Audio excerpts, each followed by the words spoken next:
ये आ गया 295 मेंस, ये आ गया 295 वुमेन। क्या खोपड़ी इसकी, क्या खोपड़ी इसकी, अल्लाह की कसम मजाक ही कर। नहीं वो फिर मेरे उस्ताद भी बहुत दफा लगी थी, मेरे पे भी बहुत दफा लगी। मेरे उस्ताद के सर पे भी थी 295, मेरे सर पे दो है 295 ए 295 सी। जो हमारा आज परफ्यूम लॉन्च होने जा रहा है उसका नाम भी 295 ही है। दोस्तों, पाकिस्तान का मारूफ यूट्यूबर एंड टिकटॉकर रजब भट्ट एक बार फिर से एक ऐसी सिचुएशन में फंस चुका है जिसमें दाखिले का रास्ता तो है मगर निकलने का नहीं। इससे पहले रजब भट्ट ने अपने व्लॉग्स में बड़े बड़े ब्लेंडर किए, लेकिन माफ़ी मांगने पर हर बार लोग इसे माफ़ कर देते थे। लेकिन इस बार इसने ऐसी गलती की है जिस पर कोई भी इसे माफ़ करने को तैयार नहीं।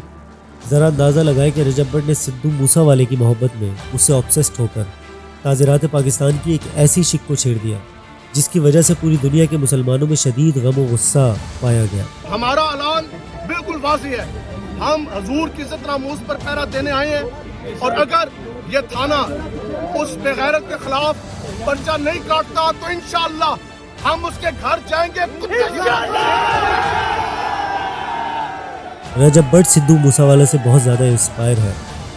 हर एक चीज़ में ही वो सिद्धू मूसावाले को कॉपी करता था। पाकिस्तान में सिर्फ रजब भट्ट ही नहीं बल्कि करोड़ों लोग ऐसे हैं जो सिद्धू मूसावाले को बहुत ज़्यादा पसंद करते हैं और इनमें सबसे ज़्यादा तादाद बच्चों की है, जिसकी वजह से सिद्धू मूसावाले का गाना 295 पाकिस्तान में बहुत ज़्यादा वायरल हुआ था और बहुत पज़ेराई मिली थी। इसी फेम के चक्कर में रजब भट्ट ने भी 295 के नाम से एक परफ्यूम लॉन्च कर दी। अब यकीनन बहुत सारे लोगों को 295 का पता नहीं होगा।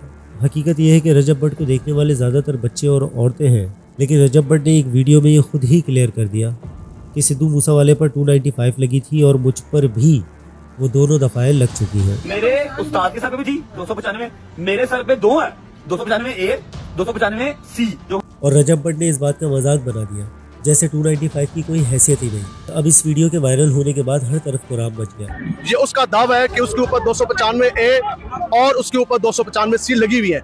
ये दावा जो है ये रजब भट्ट नामी शख्स जो बेगैरत है ये उसका है। तो हम तो ये दारों से पूछने आए हैं कि एक शख्स जिसके ऊपर 295 ए जो मजहबी जज्बात मजरू करने की दफा है और दूसरी 295 सी जो इस कायनात की सबसे बड़ी दफा है जिसके ऊपर पूरी कायनात खड़ी है इमामुल अंबिया की गुस्ताखी की। अब जो बंदा ये क्लेम कर रहा है कि उसके ऊपर 295 ए और सी दो दफा लगी हुई है, हम ये इनसे पूछते आए हैं कि एक बंदे के ऊपर जब ये दो दफा लग गई तो वो खुले सूरों की तरह किस तरह दंदनाता फिर है? How is it possible?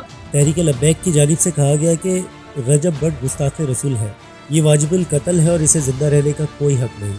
आपको बता दें कि पाकिस्तान हो या इंडिया, दोनों ही मुल्कों में 295 का मतलब एक ऐसी सेक्शन है जो तौहीन मजहब पर लगती है। दोनों मुल्कों में कानून अलग तरीके से बना हुआ है। इंडिया में ये सिर्फ 295 एक ही दफ़ा है, लेकिन पाकिस्तान में इसको 3 हिस्सों में तकसीम किया गया है, 295 ए, 295 बी और 295 सी। 295 ए का मतलब है कि किसी ग्रुप या शख्स या किसी भी मज़हब का मजाक उड़ाना, ऐसा करने पर 10 साल की सज़ा है। सेक्शन 295 बी का मतलब है एक ऐसी सेक्शन जो कुरान पाक की तौहीन करने पर लगती है, इस जुर्म की सज़ा उम्र कैद है। और 295 सी ये दफ़ा गुस्ताख रसूल पर लगती है और पाकिस्तान में ये बहुत सेंसिटिव दफ़ा है। ये उस बदबख्त पर लगती है जो रसूलुल्लाह सल्लल्लाहु अलैहि वसल्लम की माज़अल्लाह तौहीन करे और इस जुर्म की सज़ा मौत या उम्र कैद है। इंडिया में सिद्धू मूसावाले पर सिर्फ 295 का केस था। पाकिस्तान एक इस्लामी जमहूरिया मुल्क है जहाँ 1973 के कॉन्स्टिट्यूशन में सेक्शन 295 ए बी सी सबसे ज़्यादा अहमियत की हामिल है। इन सारी बातों के बावजूद भी रजब भट्ट ने अपने परफ्यूम का नाम 295 रखा। ये डायरेक्ट तौहीन तो नहीं है, लेकिन ये चीज़ ज़रूर तौहीन में शुमार होती है कि इंसान खुद ही वीडियो बनाकर इस बात पर फ़ख्र करे कि उस पर 295 ए और सी लगी हुई है। किसी ने ठीक ही कहा है कि पैसा और फेम इंसान को अंधा बना देता है। एक बंदा जिसके पास करोड़ों की फॉलोइंग हो वो कैसे इतनी अहम बात का मजाक बना सकता है कि इस बड़ी गलती के बाद लोग सड़कों पर निकल आए। रजब भट्ट को जान से मारने की धमकियां मिलने लगी, जिसके बाद रजब भट्ट ने पाकिस्तान को छोड़ना ही बेहतर समझा और वो यहाँ से गया सऊदी अरब। और सऊदी अरब में जाकर उसने एक वीडियो बयान भी जारी किया जिसमें उसने पूरी पाकिस्तानी कौम और मुसलमानों से माफ़ी मांगी। ला इलाहा इल्लल्लाह मुहम्मद रसूलुल्लाह, मेरी जान, मेरी माल, मेरा माँ, मेरा बाप, मेरी औलाद, मेरा एक एक खून का कतरा नबी पाक सल्लल्लाहु अलैहि वसल्लम पे कुर्बान। जैसा कि आप सबको पता है, मेरे जो भी मसले मसाइल सोशल मीडिया पे चल रहे हैं, मैं इस पाक जगह पे खड़ा होकर ये हलफ देता हूँ कि मैंने कुछ भी इंटेंशनली नहीं किया।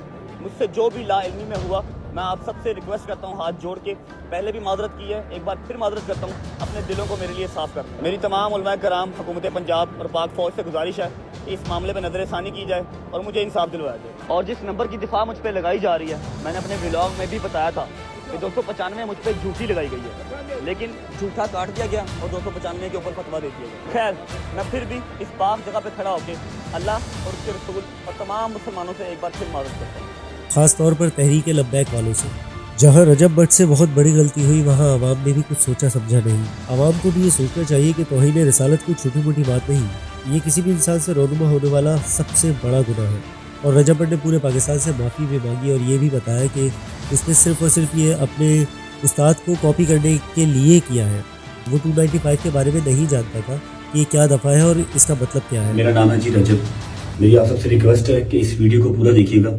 मैं अल्लाह पाक और उसके रसूल सल्लल्लाहु अलैहि वसल्लम पर कामिल ईमान रखता हूँ और आप सल्लल्लाहु अलैहि वसल्लम को आखिरी नबी मानता हूँ। मैं हज़रत मोहम्मद सल्लल्लाहु अलैहि वसल्लम की आल पाक और तमाम सहाबा कराम का दिल से एहतराम करता हूँ। कुछ दिन पहले मैंने अपना परफ्यूम 295 के नाम से लॉन्च किया था। इसमें मेरा हरगिज मकसद कानून नमूसे रिसालत 295A 295C को मैं बिल्कुल इंकारी नहीं हूँ। मेरा बिल्कुल मकसद ये नहीं था कि मैं 295A या 295C जिस रिसालत के तहत ये लगती है कि मैं उसका इंकारी हूँ, नहीं, ऐसा बिल्कुल हरगिज नहीं है। मैं दिलो जान से कानून नमूसे रिसालत को तस्लीम करता हूँ। जो शख्स भी अल्लाह और उसके रसूल सल्लल्लाहु अलैहि वसल्लम की तौहीन करता है वो वाजिबुल कत्ल है। 295 परफ्यूम को लॉन्च करते हुए, उसकी मशहूरी करते हुए मेरे मुंह से ला इल्मी के तौर पे जो गलत अल्फाज निकले हैं, मैं अल्लाह और उसके रसूल सल्लल्लाहु अलैहि वसल्लम की बारगाह में खड़ा होकर माफ़ी मांगता हूँ और तौबा करता हूँ। और साथ ही साथ मैं अभी ये ऐलान करता हूँ कि 295 परफ्यूम को मैं अभी डिसकंटिन्यू कर रहा हूँ, ख़त्म कर रहा हूँ। मेरे इन अल्फाज से अगर किसी मुसलमान की भी दिलजारी हुई है तो मैं आप सबसे भी माफ़ी मांगता हूँ और अल्लाह अपने और अपने हबीब के सदके मेरी तौबा को कबूल फरमाए और मुझे माफ़ कर दे।